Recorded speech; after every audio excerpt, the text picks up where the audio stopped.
पहली बार विश्व बौद्ध शिखर सम्मेलन जो है वो भारत में इसका आयोजन किया जा रहा है और तमाम जो देश हैं हम कह सकते हैं तमाम देशों से जो बौद्ध भिक्षु हैं वो इसमें प्रतिभागी बनकर आए हैं। हम जानते हैं कि बुद्ध धर्म का प्रचार और प्रसार हम कह सकते हैं कि जन्म ही भारत में हुआ था और बुद्धम शरणम गच्छामि किस तरह से बुद्ध के रास्ते पर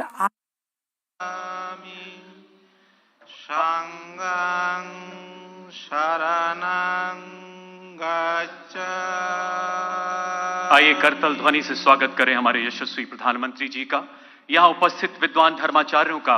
ladies and gentleman, please join our hands together.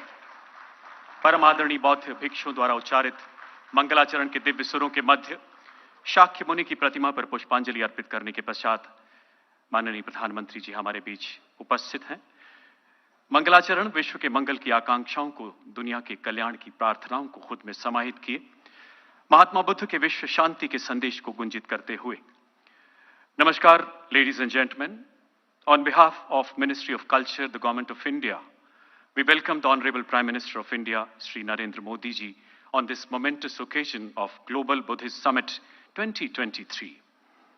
It's a great honor to have the august presence of our Honorable Prime Minister amidst us, ladies and gentlemen, as we embark on this auspicious two-day summit. We are also blessed to have the revered presence of Venerable Dr. Dhammapaya, Secretary General, International Buddhist Confederation. It's our great privilege to extend a hearty welcome to our honorable ministers gracing the dais. Proud moments, ladies and gentlemen, as we also welcome illustrious Sangha leaders, Dharma practitioners, scholars, ambassadors from across the globe who have so benevolently congregated here to discuss modern-day global challenges and help in finding solutions through the teachings and principles of Buddha Dhamma. GBS 2023 is a historical summit as we have the blessed participation of supreme heads and other senior-most members of the Holy Sangha and illustrious scholars from 30 countries from all parts of the globe. आज के इस परम पावन पर्व की दिव्यता में, भव्यता में चार चांद लगाने के लिए देश विदेश से यहाँ पधारे हम हमारे हर मेहमान का संस्कृति मंत्रालय भारत सरकार की ओर से हार्दिक स्वागत करते हैं। आजादी का अमृतकाल G20 के विश्व मंच से अयम निज परोवेति गणना लघुचेत साम का संदेश देती लोकतंत्र की जननी भारत और इस विशालतम लोकतंत्र के माननीय प्रधानमंत्री जी की गरिमा में उपस्थिति, दुनिया के 30 देशों से पधारे परम आदरणीय धर्माचार्यों का अनुपम सानिध्य, हमारा सौभाग्य कि आज हम इन अलौकिक पलों के साक्षी हैं। आइए मिलकर एक बार पुनः करतल ध्वनि से अभिवादन करें। Please join our hands together. इस प्रांगण में विराजमान सभी गणमान्य विभूतियों का, महात्मा बुद्ध के विश्व कल्याण के संदेश का अलख जगाते सभी विद्वानों का अभिनंदन करें इन अद्भुत पलों का, जहां बौद्धमयी संस्कृति की अद्भुत छटा बिखरी है। Thank you, ladies and gentlemen. International Buddhist Confederation is an apex body under the aegis of Ministry of Culture, Government of India. It provides a global platform for preserving, propagating, and promoting shared Buddhist values and tradition. We are indeed honored to have Venerable Dr. Dhammapaya, Secretary General IBC amidst us. May I request you, sir, for your blessings with opening invocation. Venerable Dr. Dhammapaya, please.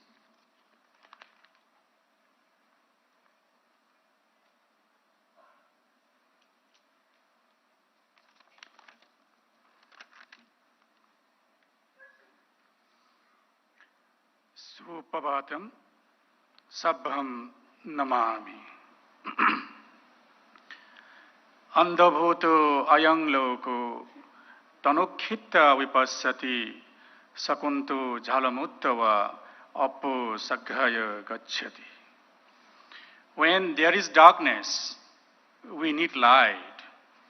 The infinite light of enlightenment, Amitabha, and wisdom, Jnana Chakhu Arpanya, to dispel the darkness of violence, hatred, animosity, ill will, terrorism, war, and ignorance from the face of the world. May the light of boundless compassion emanate from the heart of all of us and permeate the whole world with joy, peace, harmony, and a feeling of mutual trust as we all belong to the same human family, having a shared Mother Earth and a common future. May the Global Buddhist Summit be a grand success, and we, as followers of the Buddha and responsible citizens of the world, protect the nature, environment, and the biodiversity on this planet Earth. Collective wisdom and united voice is the motto of IBC, International Buddhist Confederation. Let's join hands and pledge to act collectively to contribute our bit in making the world a peaceful place to live in, with abundance of all good and positive things. Chirang tithatu lokasming samma sambuddha sasanang tasming sagarava nityang hantu sabbepi panino. May the teachings of the Enlightened One last long in the world. May all beings pay their due respect to it always. May the pure and universal Dharma last forever and spread everywhere in the world for the welfare, benefit, and happiness of all. Bhavatu Sabbha Mangalam.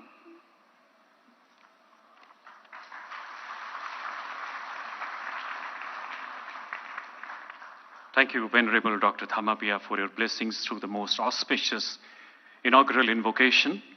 Venerable Dr. Thamapia is also the founder of Dhamma Deepa Foundation and Secretary General of the Northeast India Buddhist Sangha Council. He is also the founder chairman of Baujan Hitai Education Trust, Tripura. Global Buddhist summit 2023 के ऐतिहासिक उद्घाटन समारोह में माननीय प्रधानमंत्री जी की मंगलमय उपस्थिति से हम सभी गौरवान्वित हैं. May now request Shri G. Kishan Reddy, Honorable Minister for Culture and Tourism, to welcome our Honorable Prime Minister by presenting a khadk.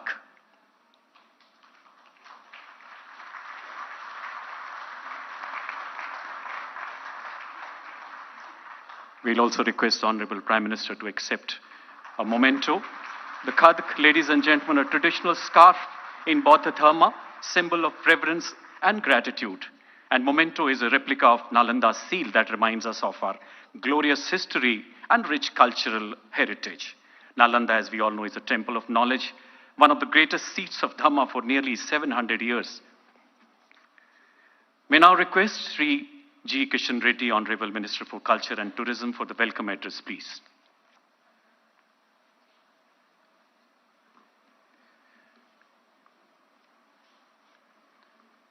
Buddham Sharanam Gacchami, Dharmam Sharanam Gacchami, Sangam Sharanam Gacchami.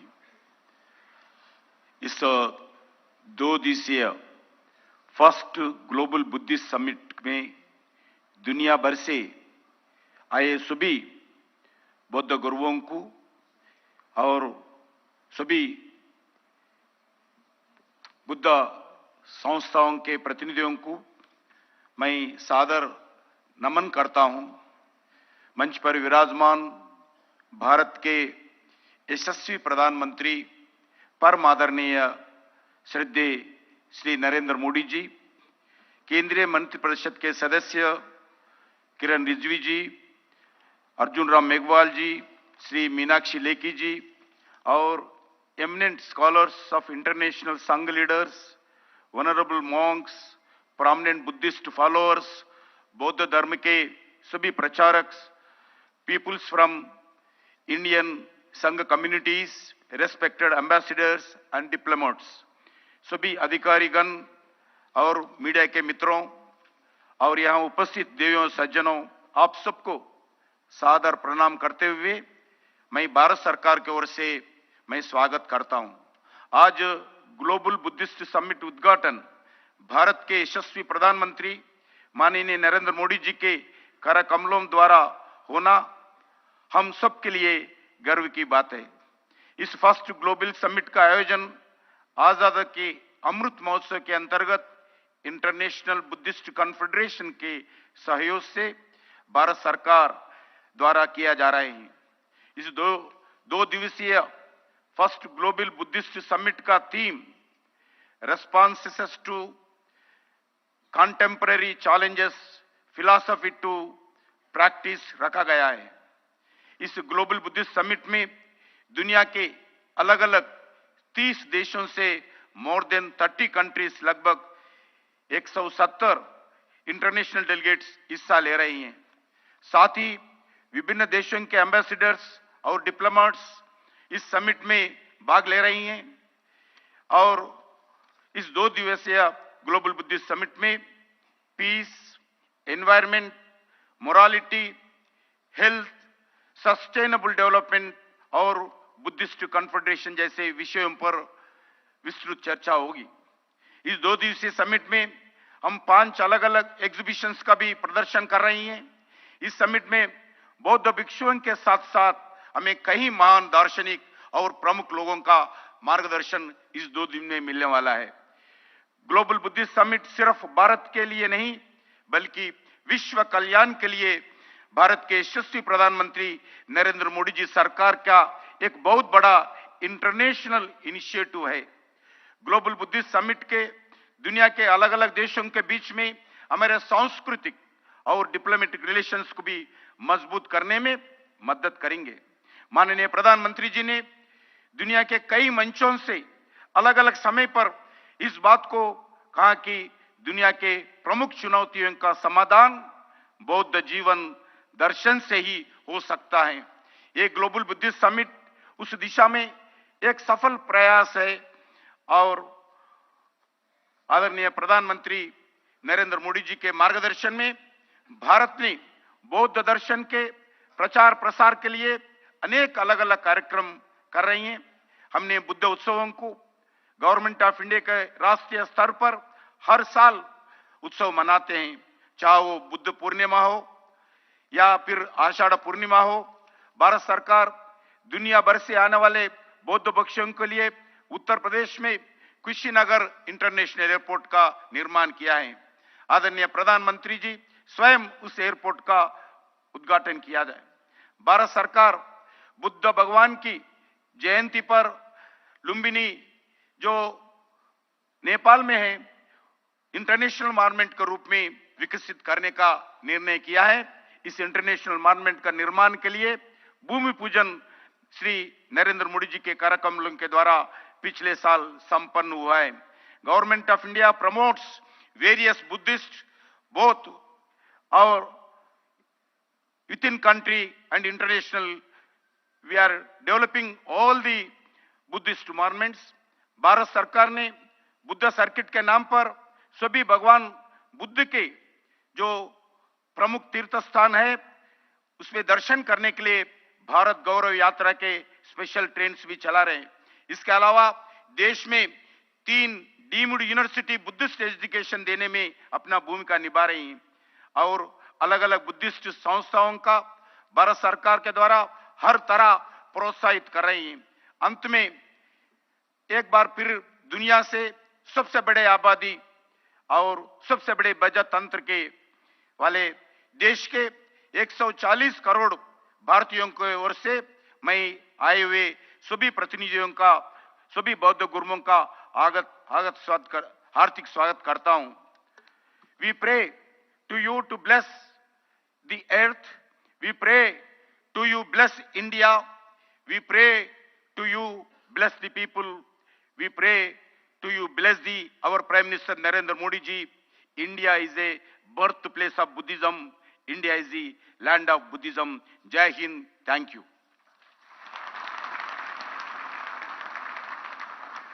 Thank you, sir. Ministry of Culture, Government of India has been indomitably committed towards preservation, conservation of Buddhist heritage and traditions, along with promotion of its practices. May now request Sri Kiran Rijiju, Honorable Minister of Law and Justice, Government of India, for his address, please. Sri Kiran Rijiju ji.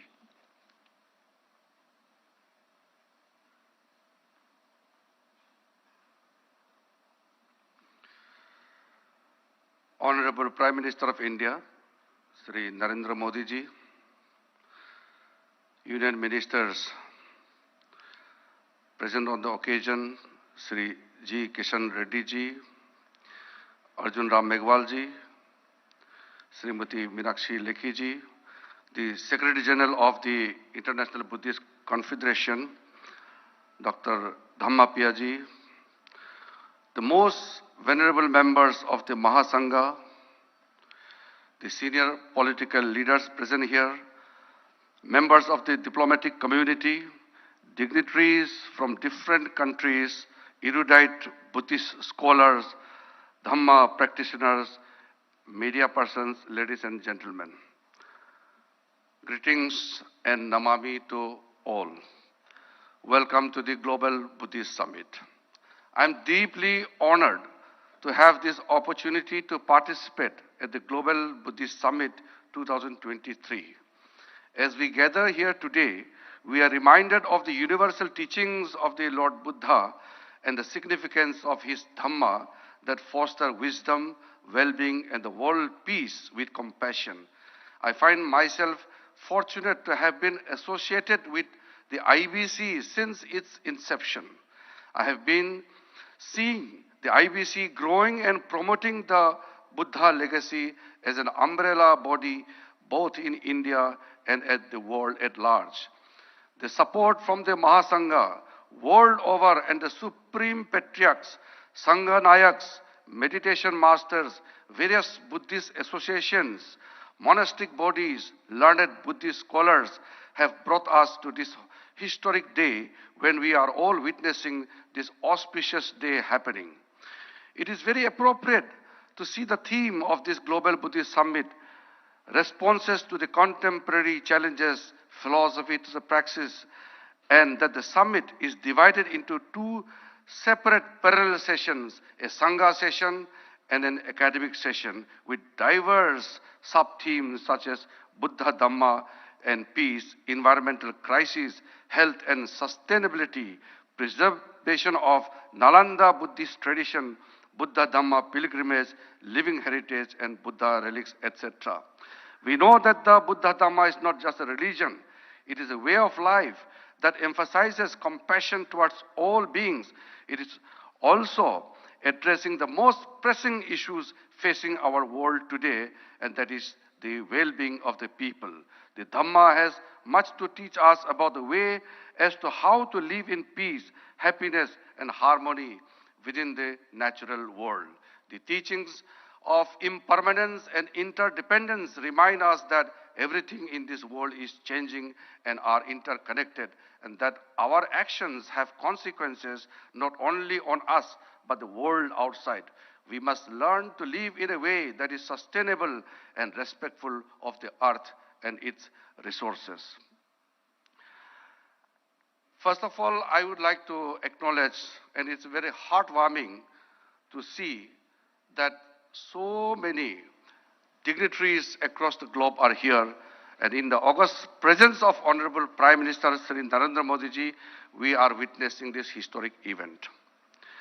And it is also very heartwarming to acknowledge that Government of India, under the leadership of Honorable Prime Minister Narendra Modi ji, has taken several steps for the promotion and preservation of Buddhist culture in the country. From 2014, the Government of India has taken a lead role in all the events related to Buddhism and also associated with Lord Buddha. All the important events are celebrated across the country where we see very active role played by the state. For the first time, Honorable Prime Minister himself takes the lead role in all the major events, particularly the Vesak Buddha Purnima, where Honorable Prime Minister himself makes his presence by taking a lead role not only in India, but in the neighboring countries also.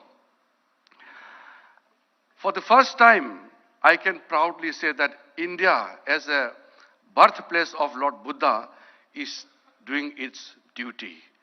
By calling this Global Buddhist Summit, India is really taking the lead role in honoring not only the teaching of Lord Buddha, but showing a lead role and a way forward for the global community. I'm confident that the benign presence of all of you will certainly provide us with a platform to discuss and exchange ideas and to strengthen our commitment towards the Buddha, Buddha Dhamma, and its significance to the global community. Before I conclude, I congratulate all the members of the International Buddhist Confederation who have come from all over the world to attend this great historical summit and to make it successful. May the pure Dhamma endure for a long time. May the pure Dhamma be venerated. Bhavatu Sabba Mangalam. Thank you very much. Jai Hind. Thank you, sir. Shri Kiran Rijiju ji has been associated with IBC since its inception. As we all know, 4 holy relics of Lord Buddha were taken to Mongolia as part of their Buddha Purnima celebration last year. The Honorable Minister had led that historic delegation with a message of peace and harmony from India. Ladies and gentlemen, we shall now have a prolific vocalist to take us on an odyssey of soulful Hindustani classical music. She is Dr. Subhadra Desai, a professor of Hindustani music at the University of Silicon, Andhra, California.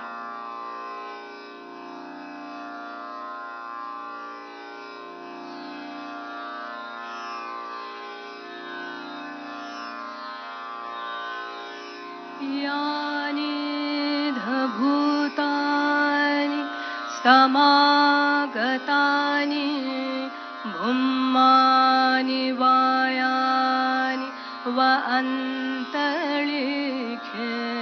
सब्देव भूता सुमना भवन्तु अथोऽपि सत्कच्च सुनन्तु भासितम् तस्माहि भूता निसामेथ सब्बे मित्तं करोथ मानुष्यापजाय दिवाचरतो च हरन्ति ये बलिं तस्माहि निरक्षत अपमता यकिंचिवित्तं इधवाहुर्वा सज्ञे सुवायं रतनं पणितं ननो समंगति तथागतेन इदं रतनं पणितं एतेन सच्चेन सुबुद्धिर्होतु खयं विरागम् अमदं पणितं यदा जगासत्यमुनि समाहितो न तेन धम्मेन समर्थिके इदं धम्मे रतनं पणितं एतेन सच्चेन सुबुद्धिर्होतु यं बुद्धसिद्धो परिवर्णयि शुचिं समाधिमानन्तरिकन्यामाहु समाधिना तेन समो न विज्जति इदं पिदं मे रतनं पणितं एतेन सच्चेन सुबुद्धिर्होतु ये पुग्गला 800 पसथा चत्तारि एतानि युगानि हन्ति ते दक्षिणे यासु गतः तावका एते सुदिन्नानि महत्फलानि इदमपि संगे रतनं पणीतम् एतेन सच्चेन सुवद्भिः होतु ये सुपयुक्ता मनसा दृढेन निक्कामिनो गौतमशासनं ते पत्तिपत्ता अमतं विगय लब्धा मुधा निभृतिं भुञ्जमान इदमपि संघे रतनं पणीतम् एतेन सच्चेन सुवद्भिः होतु यथिन्दखिलो पठविंसितोऽस्या चतुर्भिवाते हि असम्पकम्पियो तथूपमं सत्पुरुषं वदामि यो वर्यसच्चानि अवेच पश्यति इदमपि संगे रतनं पणीतम् एतेन सच्चेन सुवद्भिः होतु ये अर्यसच्चानि विभावयन्ति गम्भीरपण्येन सुदेशितानि किञ्चापि ते होन्ति भुसपमता न ते भवङ्गठमङ्गादियन्ति इदमपि संगे रतनं पणीतम् एतेन सच्चेन सुवद्भिः होतु वरो वरन्यो वरदो वराहरो अनुत्तरो धम्मवरङ्गदेशयि इदमपि बुद्धे रतनं पणीतम् एतेन सच्चेन सुवद्भिः होतु क्षीणं पुराणं लवं नक्ति सम्भवं विरक्तचित्ता आयतिके भवस्मिन् ते क्षीणबीजा अवरुह्यछन्ना निभन्ति धीरा यथायं परीपो इदमपि संगे रतनं पणीतम् एतेन सच्चेन सुवद्भिः होतु यानि धभूतानि समागतानि भूमानि वायानि व अन्तरिक्षे तथागतं देवमनुस्सपूजितं बुद्धं नमस्ताम सुवद्भिः होतु यानि धभूतानि समागतानि भूमानि वायानि व अन्तरिक्षे तथागतं देवमनुस्सपूजितं धम्मं नमस्ताम सुवद्भिः होतु यानि भूतानि समागतानि भूमानि यानि व अन्तरिक्षे तथागतं देवमनुष्यपूजितं संघं नमस्ताम सुवत्ति होतु।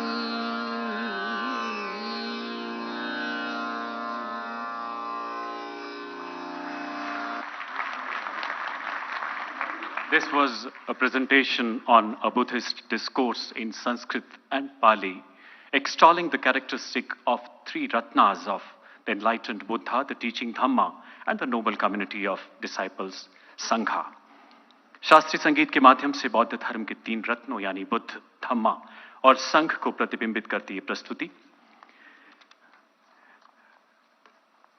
Ladies and gentlemen, the Honorable Prime Minister Shri Narendra Modi ji will now be doing Jivardhan by offering holy robes to the eminent monks who have so graciously gathered here from 30 foreign countries. It makes this summit one of its kind, a historical one.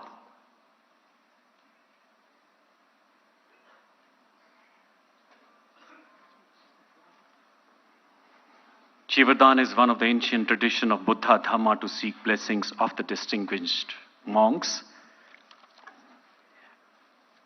सबसे पहले Venerable Shilabhadra Mahathero, Chief Abbot New Salvan Bihara, and President Sangaraj Jyotipal Mahathero, Buddhist Mahavira Foundation, Bangladesh. इसके बाद His Eminence Padma Acharya Karma Rangdol, Central Monastic Body of Bhutan. Tatpaschat, His Eminence Revered Khamba Lama Gapchu Demberel, Head of Mongolian Buddhist and Patron IBC from Mongolia.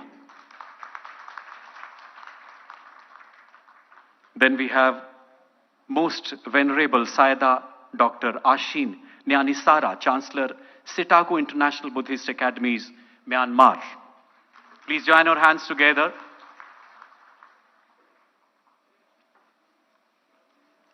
अभिवादन स्वीकारते हुए माननीय प्रधानमंत्री, Myanmar के बाद venerable bhikshu Dhamma Shobhan Mahathero, president all Nepal bhikshu association Nepal. इसके पश्चात venerable Jangbum, deputy director the overseas special headquarters of Jogye order of Korean Buddhism, South Korea. Then we have the most venerable Vasaka Dube Mahinda Bansa Mahanayake, Dhero Mahanayake of Amarpura Mahanikai. Then we have His Holiness Thick Tree Quang, followed by His Holiness 43rd Sakya Trijan Khontung. इसके पश्चात Most Venerable Thich Quang Ba, President IBC, Abbot Van Han Monastery, Australia. Australia से पधारे.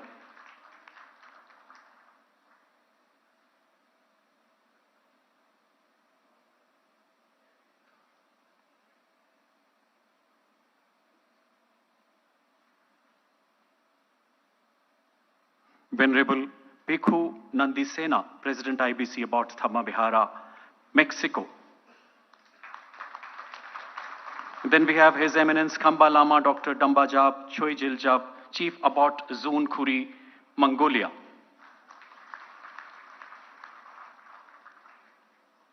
Tatpaschat Venerable Pomnyun Sunim, Chairman of Jangto Society and Founder Guiding Dharma Master Jangto Society, South Korea. We have Most Venerable Vien Min,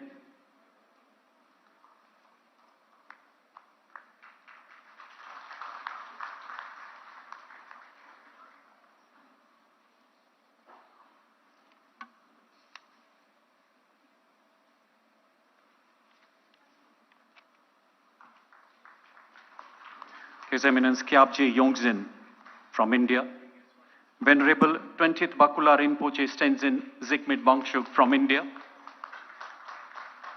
Then we have His Eminence Kundeling Tatsak Rinpoche Tenjin from India.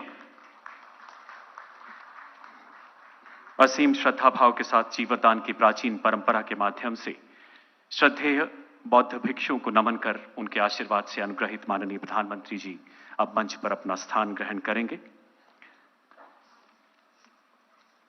Mahatma Buddha ही नहीं बल्कि अन्य अनेकों समाज सुधारकों, संत महात्माओं के साथ साथ हमारे सनातन संस्कारों के प्रति माननीय प्रधानमंत्री जी की अडिग आस्था, संपूर्ण समर्पण पूरी मानव जाति के लिए एक प्रेरणा है।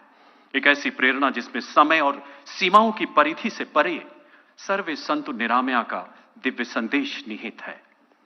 विश्व कल्याण के उन आदर्शों को गुंजित करते, करुणा प्रेम का संदेश देते महान धर्मावलंबियों की, विद्वानों की उपस्थिति से सराबोर आज का ये समागम। मान्यवर, याद आता है 14 जून 2022 का दिन, संत शिरोमणि तुकाराम जी की जन्म एवं कर्मस्थली महाराष्ट्र का देहू गांव, महान समाज सुधारक तुकाराम जी की इस पावन धरती पर एक धर्मस्थल के उद्घाटन समारोह में माननीय प्रधानमंत्री जी ने शास्त्रों का वर्णन करते हुए कहा था, मनुष्य जीवन में सबसे दुर्लभ संतों का सत्संग है। अगर संतों की कृपा हो गई तो समझो ईश्वर की कृपा हो गई। हमारा सौभाग्य मान्यवर कि आज हम सभी इन विलक्षण पलों के भागीदार हैं और अब समय उस ओजस्वी उद्बोधन का जिसका हम सबको इंतजार है। May now request the Honorable Prime Minister of India, Shri Narendra Modi ji, for the keynote address. माननीय प्रधानमंत्री जी से करबद्ध आग्रह कि वो ग्लोबल बुद्धिस्ट समिट 2023 को संबोधित करें, हम सबका मार्गदर्शन करें। माननीय प्रधानमंत्री महोदय।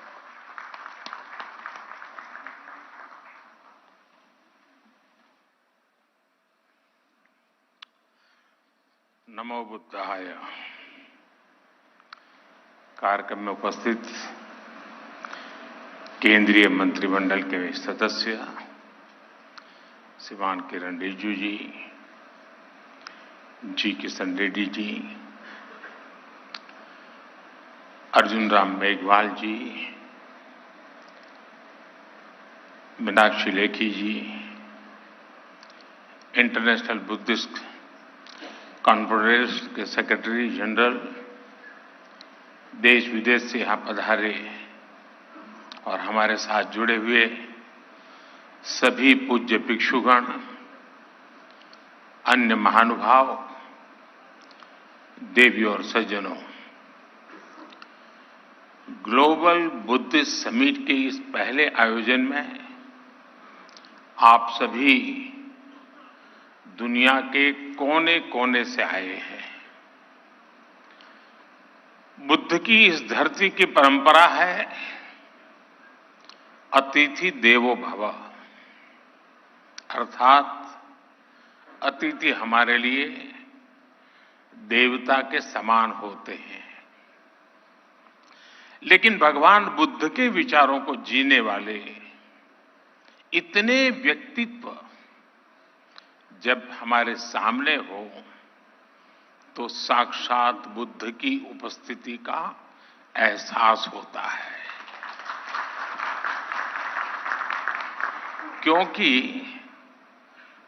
बुद्ध व्यक्ति से आगे बढ़कर एक बोध है, बुद्ध स्वरूप से आगे बढ़कर एक सोच है, बुद्ध चित्रण से आगे बढ़कर एक चेतना है और बुद्ध की ये चेतना चिरंतर है, निरंतर है। ये सोच शाश्वत है, ये बोध अविस्मरणीय है। इसलिए आज इतने अलग अलग देशों से, इतने अलग अलग भौगोलिक सांस्कृतिक परिवेश से लोग यहां एक साथ उपस्थित है, यही भगवान बुद्ध का वो विस्तार है जो पूरी मानवता को एक सूत्र में जोड़ता है। हम कल्पना कर सकते हैं दुनिया के अलग अलग देशों में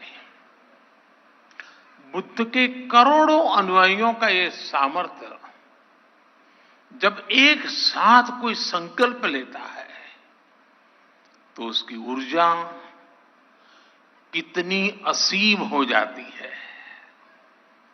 जब इतने सारे लोग विश्व के बेहतर भविष्य के लिए एक विचार के साथ काम करेंगे तो भविष्य निश्चित रूप से भव्य ही होगा। और इसलिए मुझे विश्वास है पहली ग्लोबल बुद्धिस्ट समिट इस दिशा में हम सभी देशों के प्रयासों के लिए एक प्रभावी मंच का निर्माण करेगी। मैं इस आयोजन के लिए भारत के सांस्कृतिक मंत्रालय और इंटरनेशनल बुद्धिस्ट कॉन्फेडरेशन को हृदय से बधाई देता हूं। साथियों, इस समिट से मेरे आत्मीय लगाव की एक और वजह है। मेरा जन्म गुजरात के जिस वडनगर स्थान में हुआ है, उस स्थान का बौद्ध धर्म से गहरा नाता रहा है। वडनगर से बौद्ध धर्म से जुड़े अनेक पुरातात्विक साक्ष्य मिले हैं। कभी बौद्ध यात्री हुएन संघ ने भी वडनगर का दौरा किया था और यहां पर मैंने जब प्रदर्शनी देखी, एक्सकेवेशन में जो चीजें लगी हैं, बहुत सारी चीजें विस्तार से यहां रखी हुई है।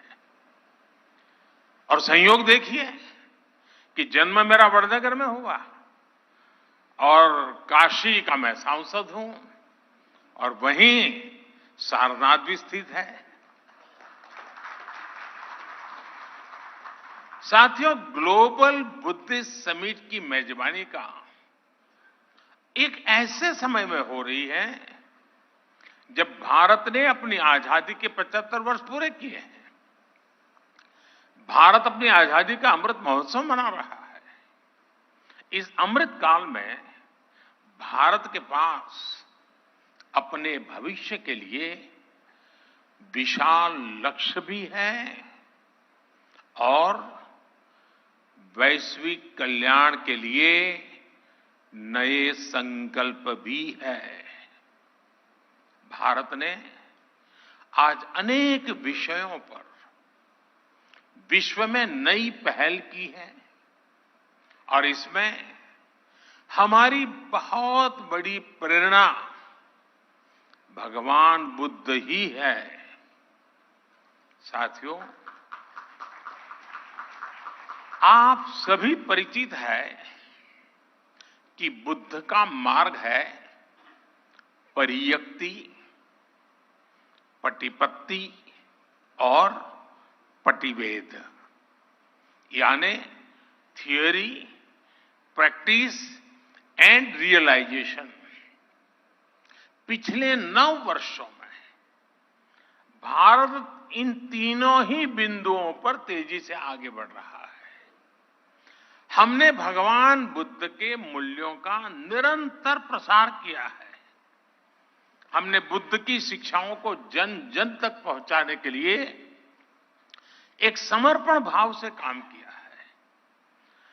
भारत और नेपाल में बुद्ध सर्किट का विकास हो, सारनाथ और कुशीनगर जैसे तीर्थों के कायाकल्प के प्रयास हो, कुशीनगर इंटरनेशनल एयरपोर्ट हो, लुम्बिनी में भारत और आईबीसी के सहयोग से India international centre for Buddhist culture and heritage का निर्माण हो, भारत के ऐसे हर काम में पति-पत्नी की प्रेरणा शामिल है।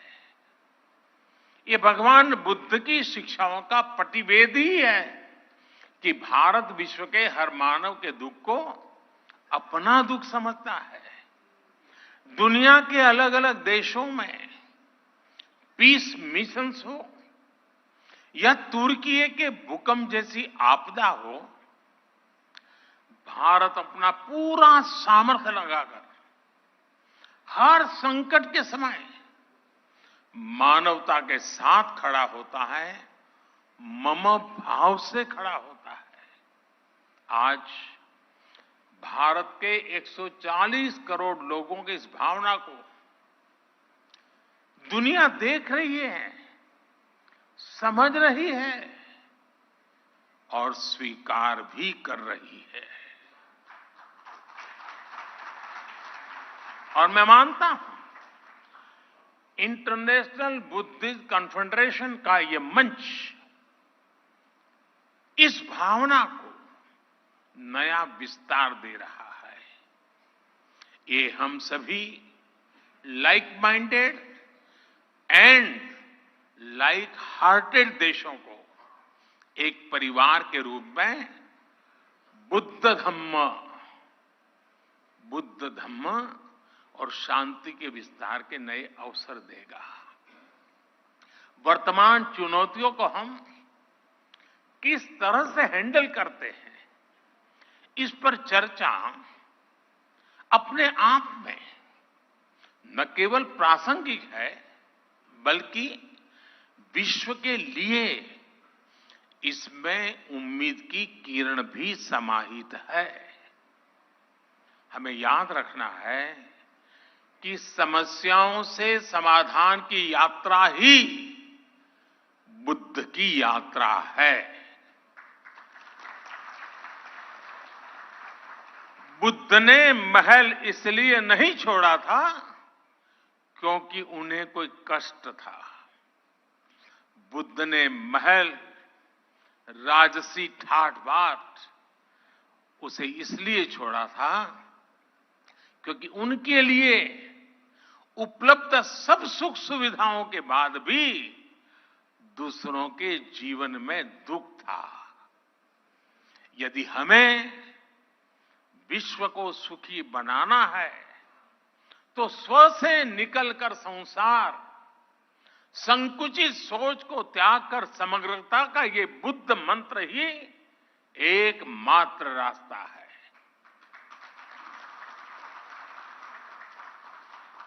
हमें हमारे आसपास गरीबी से जूझ रहे लोगों के बारे में सोचना ही होगा।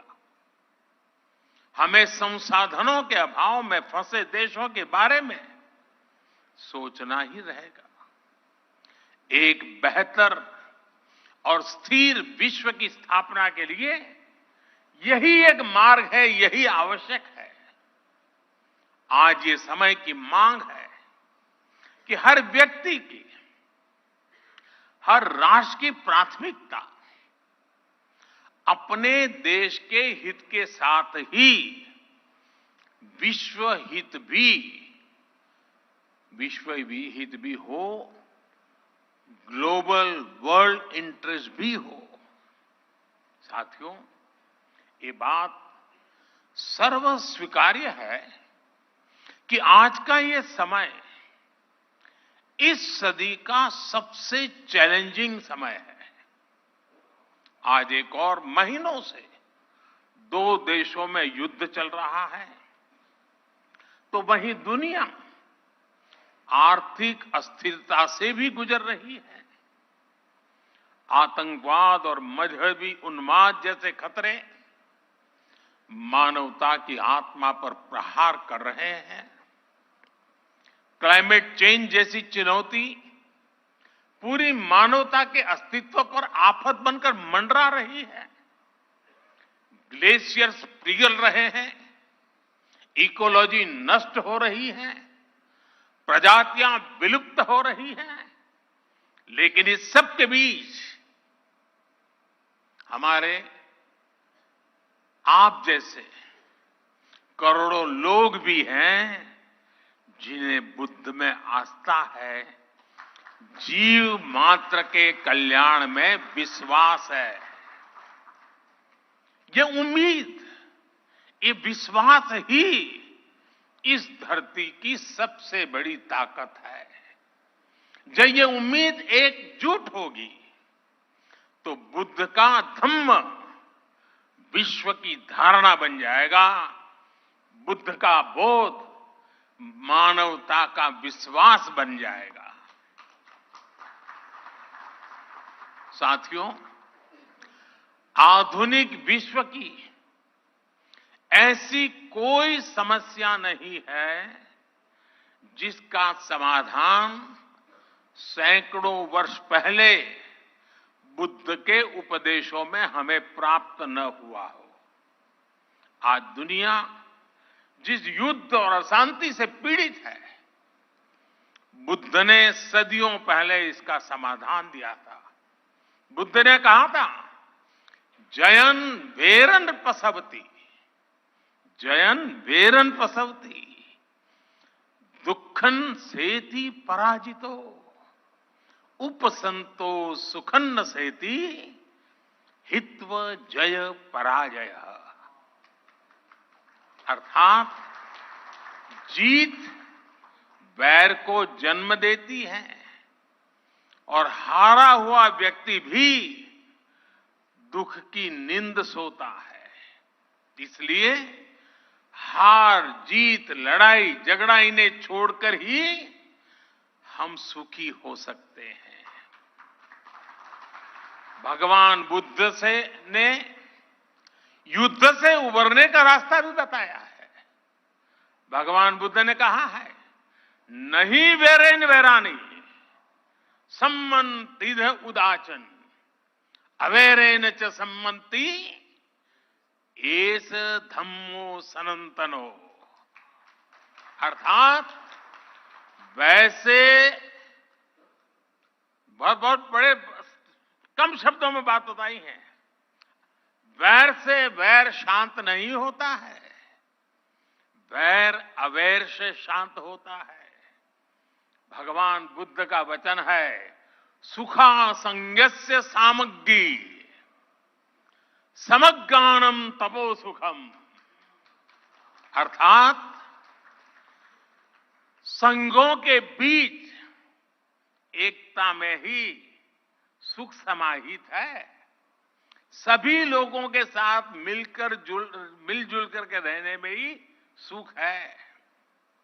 साथियों, हम देखते हैं आज अपने विचारों, अपनी आस्था को दूसरों पर थोपने की सोच दुनिया के लिए बहुत बड़ा संकट बन रही है। लेकिन भगवान बुद्ध ने क्या कहा था? भगवान बुद्ध ने कहा था, अत्तानमेव पठनम, अत्तानमेव पठमन, पति रूपे निवेश है। यानी कि पहले खुद सही आचरण करना चाहिए, फिर दूसरे को उपदेश देना चाहिए। आधुनिक युग में हम देखते हैं कि चाहे गांधी जी हो या फिर विश्व के अनेक लीडर्स, उन्होंने इसी सूत्र से प्रेरणा पाई। लेकिन हमें याद रखना है, बुद्ध सिर्फ इतने पर ही नहीं रुके थे। उन्होंने एक कदम आगे बढ़कर कहा था, अपदीपो भवः। यानी ये जो आगे का वाक्य है वही तो सबसे बड़ा आधार है, अपदीपो भवः। यानी अपना प्रकाश स्वयं बनो। आज अनेकों सवालों का उत्तर भगवान बुद्ध के इस उपदेश में ही समाहित है। इसलिए कुछ साल पहले संयुक्त राष्ट्र में मैंने गर्व के साथ कहा था कि भारत ने दुनिया को युद्ध नहीं, बुद्ध दिए हैं।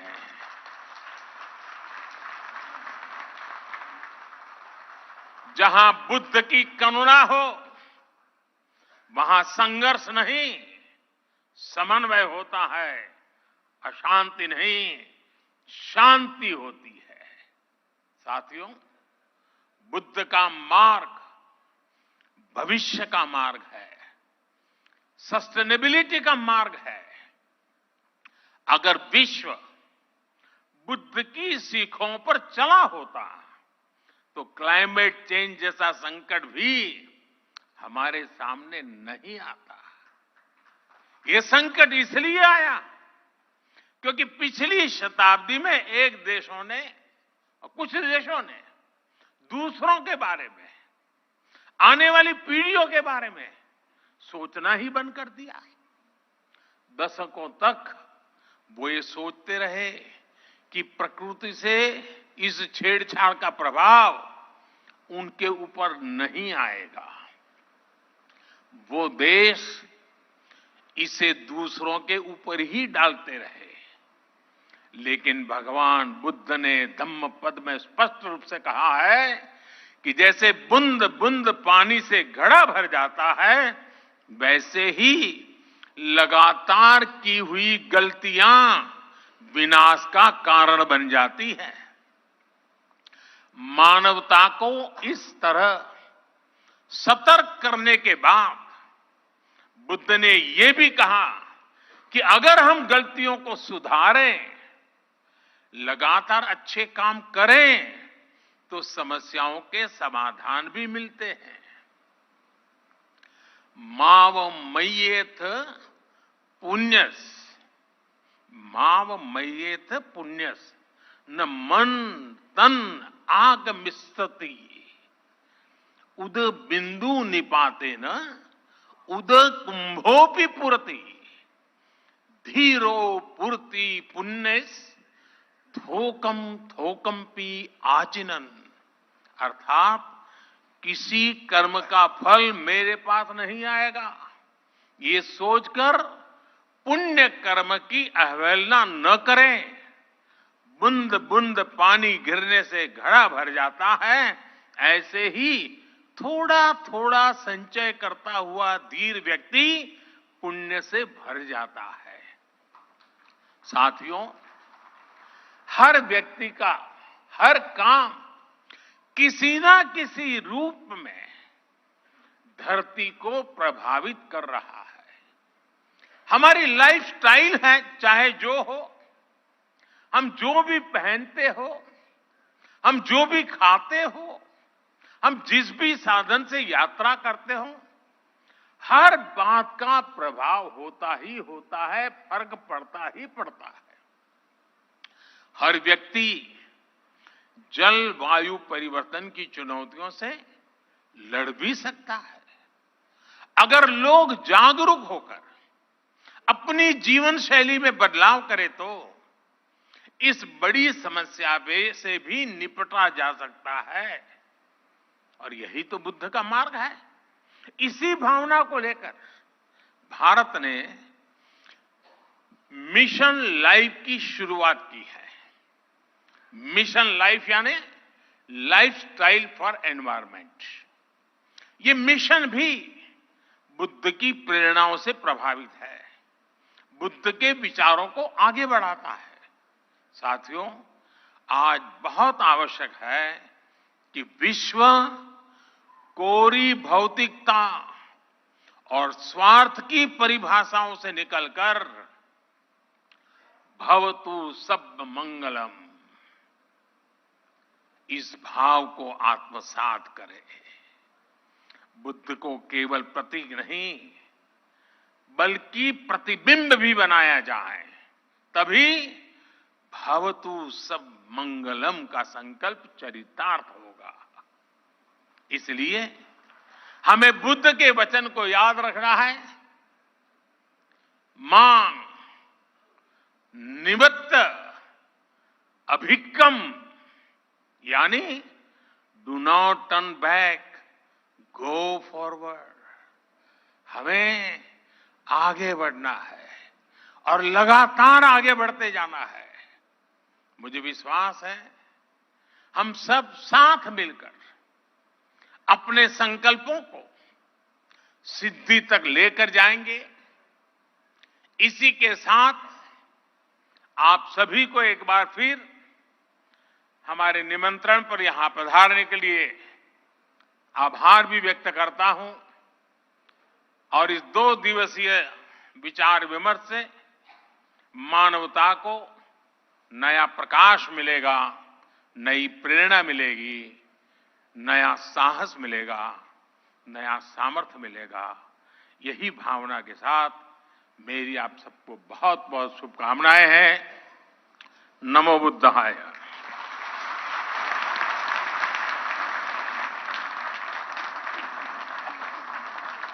बहुत बहुत आभार मान्यवर।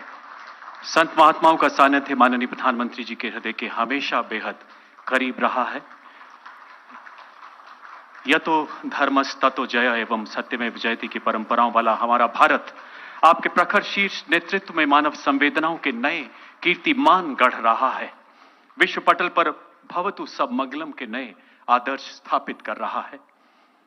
आपके ओजस्वी संबोधन के लिए, ग्लोबल बुद्धिस्ट समिट के उद्घाटन समारोह की शोभा बढ़ाने के लिए हृदय से आभार मान्यवर।